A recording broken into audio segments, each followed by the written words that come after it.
your the way you spend your time, the way you spend your days, better yet, to be more specific, the way you spend your days is going to determine like what you're looking like at the end of the journey, or let's just say not even necessarily at the end of the journey, but when you get to week 3, week 4, week 5, month 6, whatever, right? By the time you get in these different places, the way you spend your days is going to determine, what it's looking like for you around that time, like what your circumstance going to look like, what your world going to look like. You know what I'm saying? And what allowed me to come out of that psychology, though, is with the fact that I was, put in a situation where I can think. Now, again, when you associate that or relate that to other people who were put in that same situation and why they couldn't think and come out of that situation, I can really only say that it was only divine intervention at that point. I can say that, I do believe also, even though I was put in a situation where I can think, that it was still divine intervention that allowed me to come, really, to even realize some things that I needed to do, like how I was going to spend my days, and know that I had to do some things myself to come out of that position. I couldn't just pray about it.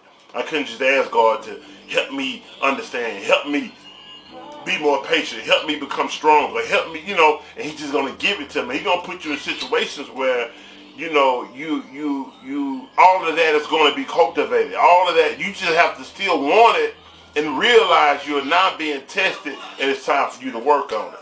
And so, out of a certain condition and didn't know how to get out, you know what I'm saying? And so I found myself going in and out of prison, but the thing was, every time I come home, I thought I figured it out. And so I was still doing one thing while, it's kind of like I'm using a problem to try to solve a problem, right? And I didn't realize until the last time that, how can you can't solve a problem by using a problem to try to solve a problem. It's like people, the drug or pharmaceuticals or whatever, how they're not trying to solve the problem, they're only giving you another problem basically to try to help you deal with the symptoms of a problem that you have. And they're not necessarily trying to resolve or eradicate the problem, but instead of giving you a problem in a sense to help you deal with a problem, because all of the side effects that come with the drugs, that's like, I'm giving you a problem to deal with a problem, but I might create some other problems for you. And that's like what we do when we smoke, when we drink, when we, whatever, however we cope with reality. Instead of dealing with reality head on and saying, this is the problem, here are my options, and this is how I'm going to approach it. Straight up like this. Instead of us doing that, we live in a culture that has taught us not to eradicate the problem, not to confront the problem, not to deal with the problem in the best mental way. Right. So a lot of mothers teach their kids that somebody hits you, you hit them back. Even fathers do it, but we get that. That's what we was given. Somebody hits you, you hit them back. And I get that, and to a certain degree, you're right. Someone hits you, hit them back. But we have to understand that we have to teach them other measures first. We have to teach them things that keep them from getting in certain situations or to making a situation work. Because if I'm telling you again, I'm giving you basically, it's like I'm giving you a problem to try to resolve a problem. Really, if I tell you to hit someone hits you, you hit them back. I'm giving you a problem to resolve a problem with. You know what I'm saying? And guess what? It has side effects to it. The person may not accept that lick back. They may go get a knife. They may go get a gun. And you may have taught your kid only to hit back. But it's like, do you know how far they may go? You don't. I was told one time, if it's not worth fighting about, then it's not worth, it's not worth arguing about. And I was told that if it's not worth killing about, it's not worth fighting about. And the thinking that comes with that is that no one ever knows how far the next person is willing to go. No one ever knows that, and you can't write the rule for war. You know what I'm saying? So we have to teach our kids another measure, a higher thinking, a way of dealing with thinking. And the first thing is not to put yourself in certain situations. When you see certain things happening, don't put yourself in a situation. You have to be able to recognize certain people, recognize certain potential problems, and then know how not to be a part of that. Know how to just stay out of the way, get out of the way. When you see certain things, we see people fighting, everybody gravitate to the fight, and next thing you know, you're a gunshot, pop, pop, people running over each other and falling, and that's how innocent people done got hit. But guess what? Just imagine if when two people finna fight, everybody said, oh, I don't want to see that shit, and everybody just left. Now I'm talking about the two people finna fight won't even do it because it's like, man, we need an audience. It's like, I don't even want to make a point unless I got an audience, right? I don't even want to, I can't shine unless there's somebody to witness it, right? So like we need an audience. So if you remove the audience, a lot of times that'll kill. People are dying, man. A lot of people been dying, but again, a lot of us will continue to die. And it's like, how can we expect for others to treat us any better than we treat ourselves? How can we expect for others to respect us more than we even respect ourselves? How can we expect for others to value us more than we even value ourselves? And we show how much we respect, value, and I guess love ourselves by what we do, not what we say, by what we do. You know what I'm saying? So when we teaching our kids all these things about fight, so we teach them how to be physical. We gotta teach them how to think and talk through their feelings. You know what I'm saying? Once we teach them how to think and talk through their feelings and deal with things and move out the way and keep yourself out of certain situations, and only when you put it in a situation where someone is trying to prevent your liberty. Someone is trying to prevent you from being able to exercise your freedom to get out the way, your freedom to leave, your freedom to your liberty. That is and when they're trying to physically prevent that, it's the only time that you're really in a position to physically deal with that situation. You know what I'm saying? Because someone's trying to physically restrict you. And I believe that when we do that, we align ourselves with the forces and the energies of the universe at that point in time, to where you are not going to lose. But you have to first make sure you're in a situation where you are not going to lose. You know what I'm saying? So, let's just say, and this is just a thought. I just want to add this. Let's just say you do all that, right? And you die. But let's just say in the midst of you dying, you went to war with the forces that be, and let's just say you took 10 of them and they took one of you. Did you really lose just because you died? No. I mean, a war happened, a point was made, and you best believe that the world and the universe is going to deliver that message. You know what I'm saying? So, I mean, to reestablish peace in your world, to reestablish a certain condition, sometimes it takes that. I believe that is one of the things that happen. However, it is the first action. It isn't the first, second, or third action. Again, it's only the condition for physical war is only when you have been dealt with physically. So, but here's the deal. Let's just say someone is talking crazy to you and you decide to address ignorance. A kid addressing you with some ignorance, talking about you, trying to insult you, or a grown person trying to insult you. So you go engage verbally back. So here's what happened with that.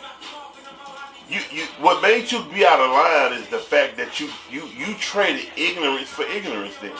So now you're on that, y'all are on the same level and playing field. No one is right. No one is wrong now. Except for the fact that they may have started it, right?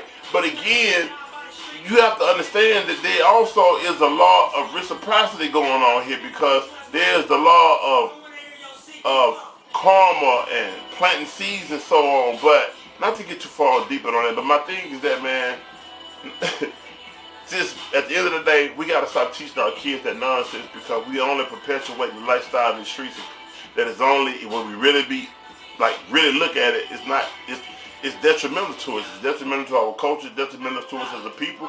It's detrimental to our kids. It's detrimental to just us all the way around the board. And so we come out and we support. We show our love for people who passed. I remember I've heard a quote where it say, "Man, more people show up at your funeral than they show up at your birthday." And it's true, man. More people show up at your funeral than they show up to your birthday parties, man. People don't celebrate you while you live it. They celebrate you when you gone and shit. And that is that is an unhealthy form of love. How can I show more love for you when you gone than I show for you when you here? That's contradicted. You know what I'm saying? So, I mean, it's so many different things we have to work on as an individual.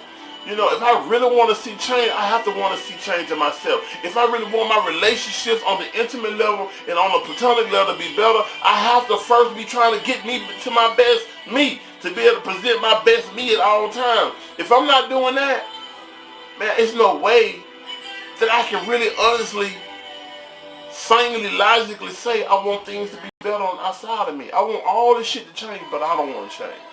How logical is that? You know, I want to do it my way. I feel like I only need change how I feel like I need to change.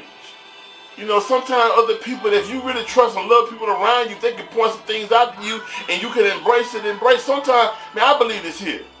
I'm so open to truth, again, whether I disagree with, if I ask a person why you say that, it don't mean I'm objecting to you. I want to understand why you say that. You know what I'm saying? But let's just say you can't explain it to where you even can express your understanding. Then I'm not out of order if I don't accept it, because you can't make me understand it by your own words. So now, but still, I walk away from a situation like this here for myself.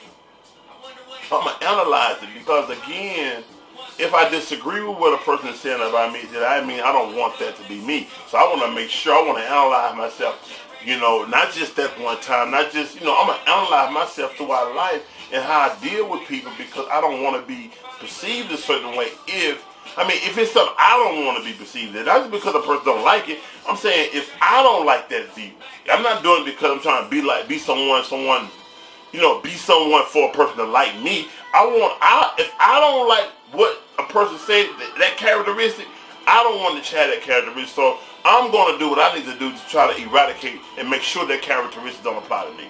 But it's a thinking game. We have to do better. We have to start with trying to better ourselves. And really, the streets is this here. People in the streets kill so easily because they don't value themselves. They don't give a damn themselves about this, honestly. When we really value life, we value ourselves life. There's no way that I can, if I really love living myself, I really value myself, there's no way I can just so easily take another life. Unless that life is threatening my life or another life that I value. You understand? But there's no way that if we all share that, if we cultivate that in our home, because that's where it has to start. And that's why I like to deal with the parents, because you are the one who has to initiate change in your house. You have to entrench that change in your house. And it's like, no matter how much I talk to your kids, the culture of your home is what's going to override everything I teach your child. So you have to change. You have to be your best you. You have to get your shit together. If you know you emotionally and psychologically fucked up, you need to work on that. You need to embark on that in some kind of form, way, or fashion. Every day, do something. Take a little bit. Listen to other shit. Stop listening to other shit. Start dealing with other people. Stop dealing with other people. It's things that we just have to do. We have to eat better. We have to live better. All that. All that, man. Because all of that is relating to love of self and the way we think and the way we redistribute that love to everybody else.